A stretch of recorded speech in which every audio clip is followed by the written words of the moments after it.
नमस्कार दोस्तों, Agnivesh coaching classes के यूट्यूब चैनल पर आप सभी का एक बार फिर से बहुत बहुत स्वागत है। आज के इस वीडियो में मैं आपको हिंदी के टॉप 30 प्रश्नों को हल करवाने जा रहा हूं। ये हिंदी वर्णमाला के साथ साथ मैं आपको बता दूं, ये रस, छंद, अलंकार हर तरीके से आपको हिंदी के व्याकरण से आपको प्रश्न देखने को मिलेंगे। साथ में मैं आपको हिंदी का जो है गद्यांश भी, उससे संबंधित प्रश्नों को भी हल करवाऊंगा, जो कि अब तक मैं नहीं करा रहा था। देखिए, आपकी जानकारी के लिए मैं बता दूं, उत्तर प्रदेश में जल्द ही 26,000 प्लस पुलिस विभाग से भर्ती आने वाली है। आप लोग बिल्कुल तैयार रहें, बहुत ही सुनहरा अवसर है आपके लिए। जल्द ही आप लोग को ये भर्ती देखने को मिलेगी। तो चलिए, हम सबसे पहले हिंदी के जो है प्रश्नों को हल करूंगा, उसके बाद फिर अगले वीडियो में मैं जीएस के प्रश्न हल करवाऊंगा। पहला प्रश्न क्या कह रहा है कि हिंदी किस लिपि में लिखी जाती है? जल्दी से बताइए, हिंदी किस लिपि में लिखी जाती है? पहला है ब्राह्मी, दूसरा है देवनागरी, तीसरा है खरोष्ठी और चौथा है गुरमुखी। जल्दी से बताइए, हिंदी किस लिपि में लिखी जाती है? जल्दी से बताइए। तो देखिए, हिंदी जो है वो लिखी जाती है देवनागरी लिपि में। यदि आपका सही हो तो एक नंबर ले लें। अंत में कमेंट करके ज़रूर बताइएगा, क्योंकि आपके कमेंट करने से हमें एक उत्साह मिलता है। चलिए दूसरे प्रश्न की ओर चलते हैं। दूसरा प्रश्न है, कौन सा व्यंजन पा वर्ग का नहीं है? देखिए, मैं आपको प्रश्न के साथ साथ उसका उत्तर और विश्लेषण भी बताऊंगा। देखिए, कौन सा व्यंजन पा वर्ग का नहीं है? देखिए, हिंदी वर्णमाला में 5 वर्ग हैं: का वर्ग, चा वर्ग, टा वर्ग, ता वर्ग और पा वर्ग। तो 5 वर्ग हैं और पांचों में 5-5 वर्ण हैं, तो कुल मिला के जो है 25 वर्ण हुए। इनको स्पर्श वर्ण भी कहते हैं, व्यंजन तो कहते ही हैं।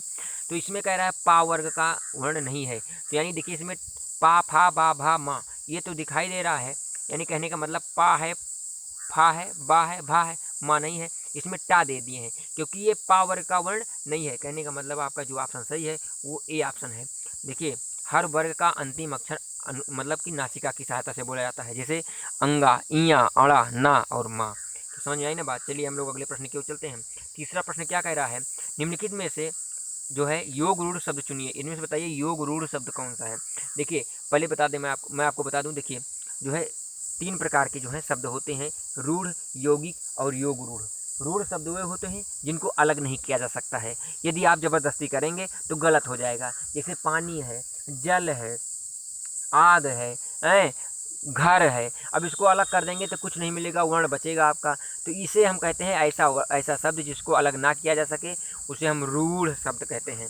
और यौगिक कौन से शब्द हैं? वे शब्द जिनको अलग करने के बाद उनका एक अच्छा अर्थ निकले, और मिला दे तो और अच्छा अर्थ निकले। जैसे विद्यालय है तो विद्या अलग कर दें, आलय अलग कर दें, तो आलय मतलब घर हो गया, विद्या मतलब ज्ञान हो गया। तो देखिए, दोनों का अलग अलग अर्थ निकल रहा है, और जब एक में कर दिए तो विद्यालय हो गया। तो ये हो गया यौगिक। और योग रूढ़ वे शब्द कहलाते हैं जब किसी दो शब्द मिले और किसी तीसरे की ओर इंगित करे। जैसे दशानन, 10 आनन अर्थात 10 सिर है जिसके, तो कौन है? तो रावण हो गया। तो इस हिसाब से यानी बहुब्री समास के जितने भी उदाहरण हैं वो सब योग रूढ़ शब्द कहलाते हैं। तो यहाँ पर कहने का मतलब जो आपका है, देख रहे हैं कौन सा है? तो ना तो पीला है, ना तो दूध वाला, ना तो नयन। इसमें है क्या आपका? चक्रपाणी। चक्रपाणी जो है आपका क्या है? ये योग रूढ़ शब्द है। चलिए, अब मैं आपको चौथे प्रश्न की ओर ले चलता हूँ। चौथा प्रश्न क्या कह रहा है? देखिए, चौथा प्रश्न मैं आपको छोटा करके दिखा रहा हूँ।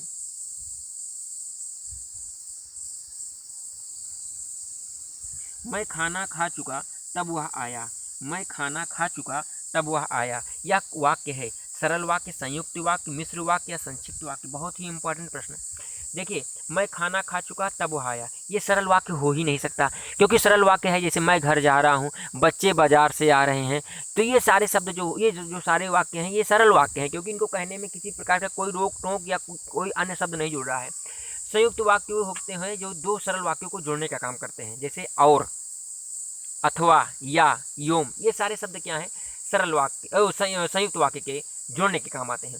जबकि मिश्र वाक्य वो वाक्य होता है जब, देखिए ये जो आपका है, पहले मैं बता दूं, ये जो वाक्य है आपका, ये है आपका मिश्र वाक्य, क्योंकि इसमें दूसरा वाला वाक्य पहले वाले वाक्य पर टिका हुआ है। और बहुत सारे इसके उदाहरण हैं। चलिए, मैं आपको पांचवें प्रश्न की ओर ले चलता हूँ। पांचवा प्रश्न क्या कह रहा है? निम्नलिखित में से पुल्लिंग शब्द कौन सा है? तो देखिए, मैं आपको पुल्लिंग और स्त्रीलिंग को पहचानने के लिए एक काम किया करिए, आप वाक्य प्रयोग कर लिया करिए, सबसे सरल रहेगा। जैसे लिखा है कि नदी, तो नदी बहती है कि नदी बहता है? नहीं, नदी बहती है, तो ये तो हो गया स्त्रीलिंग। दूसरा है इलायची, इलायची खाई जाती है। इलायची जो है क्या होता है? सुगंधित होती है, इलायची महकती है, तो ये हो गया। प्यास प्यास बुझती है, प्यास बुझाई जाती है, जबकि पानी बहती नहीं है, पानी बहता है। तो कहने का मतलब आपका यहाँ पर पुल्लिंग क्या हो गया, पानी, यानी 5 का बी। चलिए हम लोग अगले प्रश्न की ओर चलते हैं।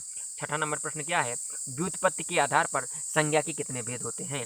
बहुत इंपॉर्टेंट प्रश्न, व्युत्पत्ति के आधार पर संज्ञा के कितने भेद होते हैं। तो मैं आपको बता दूं, व्युत्पत्ति के आधार पर संज्ञा के कितने भेद हैं।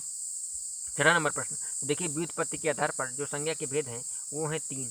कितने हैं, 3 हैं। चलिए तो मैं आपको अगले प्रश्न की ओर ले चलता हूँ। अगला प्रश्न जल्दी जल्दी हल करिए। 7वां नंबर प्रश्न, परिश्रम शब्द में कौन सा विशेषण का बोध होता है। परिश्रम क्या है, क्या गुणवाचक है, कि संख्यावाचक, कि परिमाणवाचक, कि सार्वनामिक, जल्दी से बताइए। 7वां नंबर प्रश्न, तो देखिए परिश्रम में कहीं संख्या दिखाई दे रही है तो आपको नहीं दिखाई दे रही है, तो बी ऑप्शन कट गया। परिमाण कहीं नाप तोल की बात, ये भी नहीं है, तो सी ऑप्शन भी आपका कट गया। सार्वनामिक, यहाँ पर कहीं पर सर्वनाम की जो है शब्द आ रहे हैं, ये भी नहीं है। यहाँ पर आपका क्या है, गुणवाचक है। 7 का ए सही होगा। गुण का मतलब जैसे कह दिया गया राम बहुत परिश्रमी है, तो राम की विशेषता क्या है, परिश्रमी, मेहनती, तो इसलिए यहाँ पर क्या हो गया, गुण हो गया। चलिए मैं आपको अगले प्रश्न की ओर ले चलता हूँ। 8वां नंबर प्रश्न, लड़का पेड़ से गिरा। ये देखिए, लड़का पेड़ से गिरा, वाक्य का कारक बताइए। इसमें कौन सा कारक है।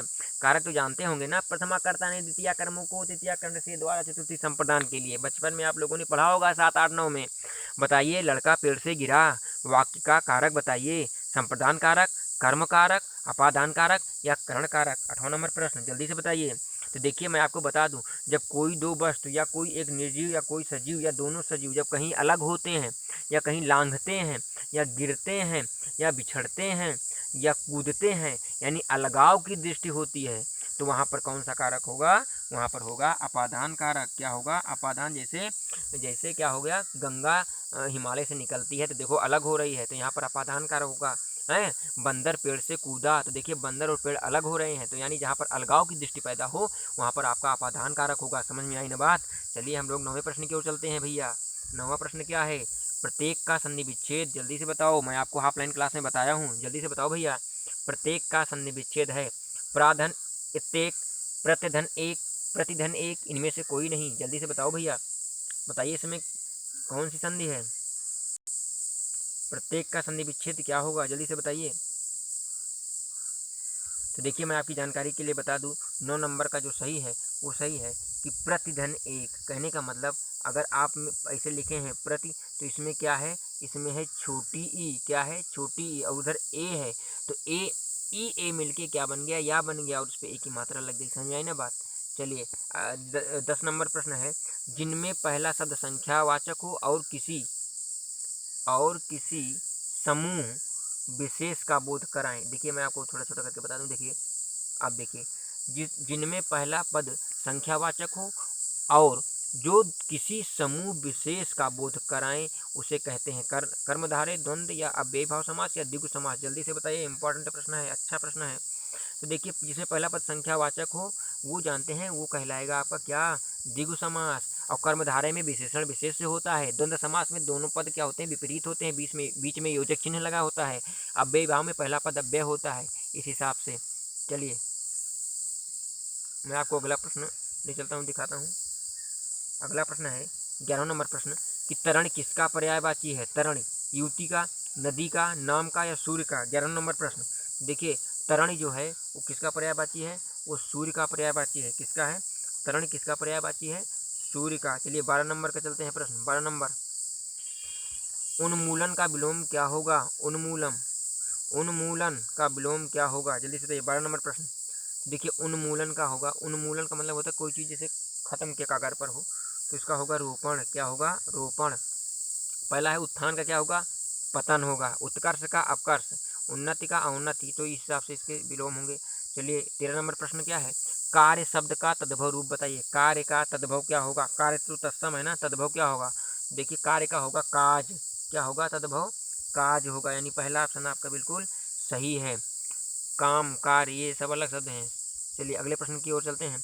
14 नंबर प्रश्न है, मोर का तत्सम क्या होगा। ये तो आप बता ले जाएंगे, हमें पक्का विश्वास है भाई, आप बता ले जाओगे। बताओ 14 नंबर प्रश्न का, तो मोर का तत्सम क्या होगा, मयूर होगा। क्या होगा, मयूर, यानी कहने का मतलब बी ऑप्शन बिल्कुल आपका सही है।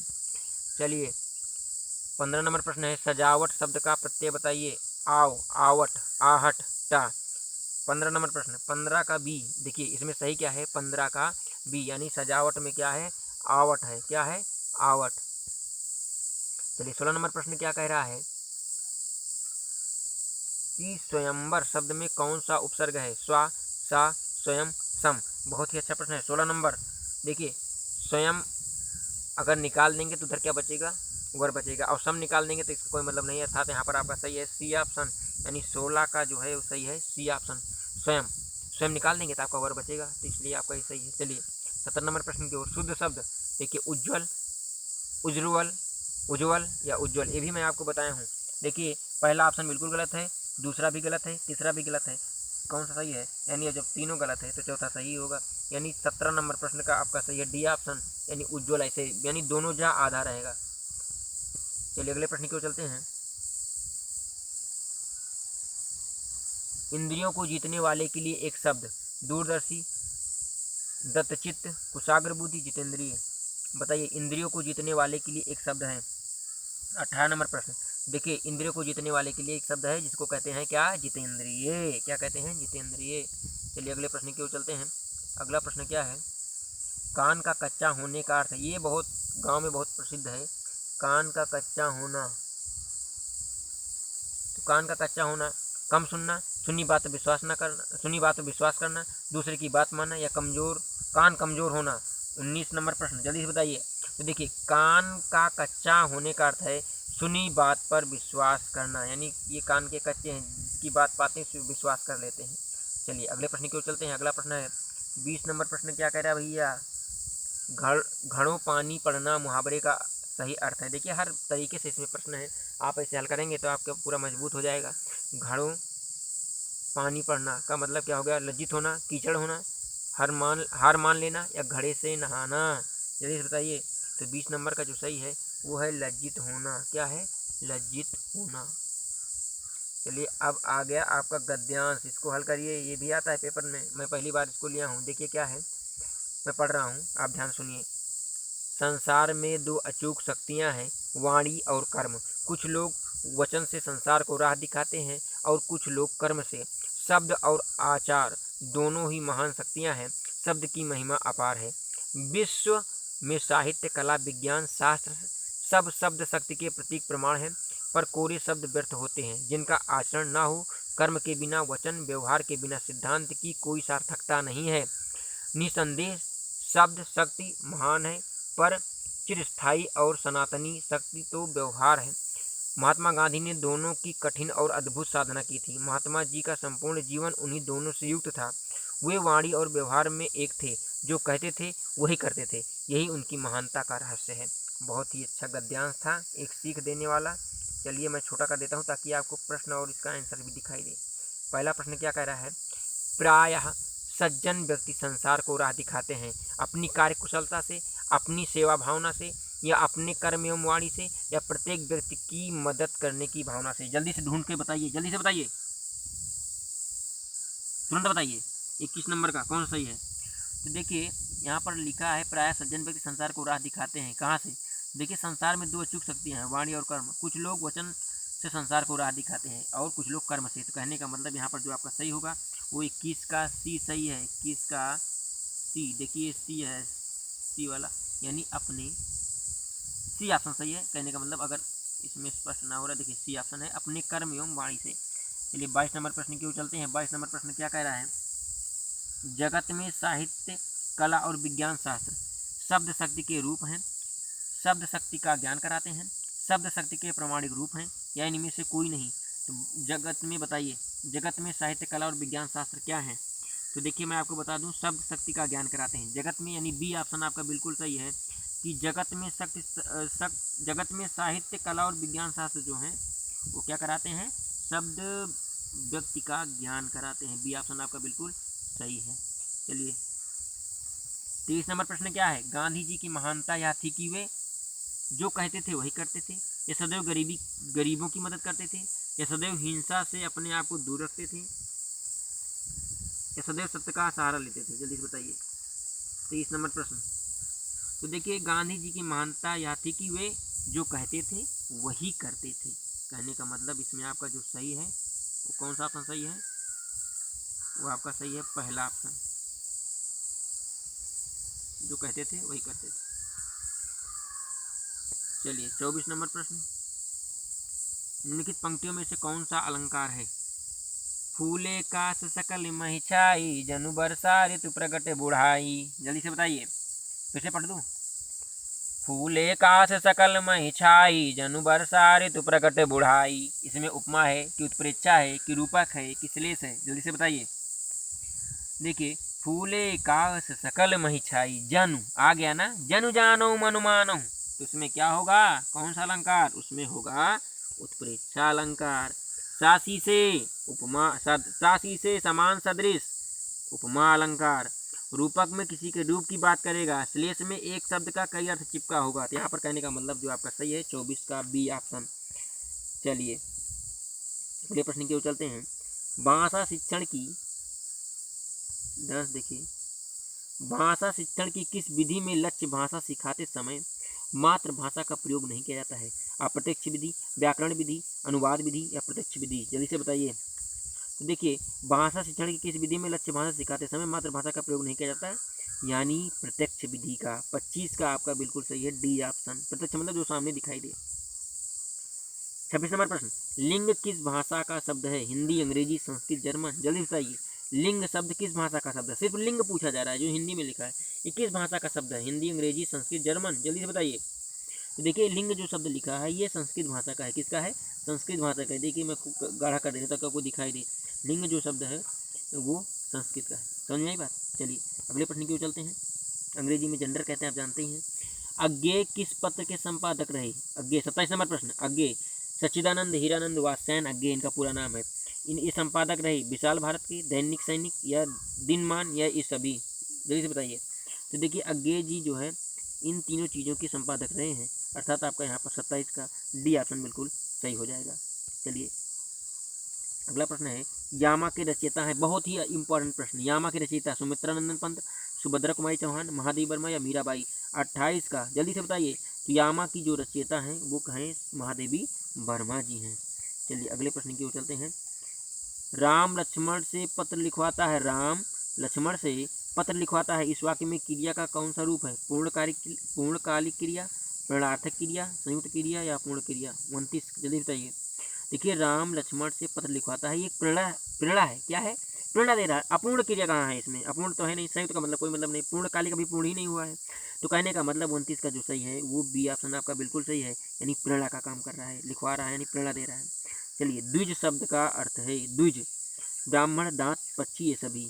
देखिए द्विज को आप ब्राह्मण भी कह सकते हैं, दांत भी कह सकते हैं, पक्षी भी कह सकते हैं, यानी आपका डी ऑप्शन बिल्कुल सही है। तो ये रहे 30 प्रश्न जो आपके लिए काफ़ी इंपॉर्टेंट है। आप इस वीडियो के अंत तक आप बने रहे, बहुत बहुत आपका धन्यवाद। अब आप कमेंट करके बताएं कि कितना आपका प्रश्न सही हुआ है। आप इस वीडियो को अपने उन लोगों के पास भेजें जो जिनको बहुत ही आवश्यकता है। अपने इस वीडियो को अपने स्टेटस पर लगाएं ताकि हर लोग भी देखें। बहुत बहुत धन्यवाद, बहुत बहुत शुभकामनाएं। जय हिंद, जय भारत।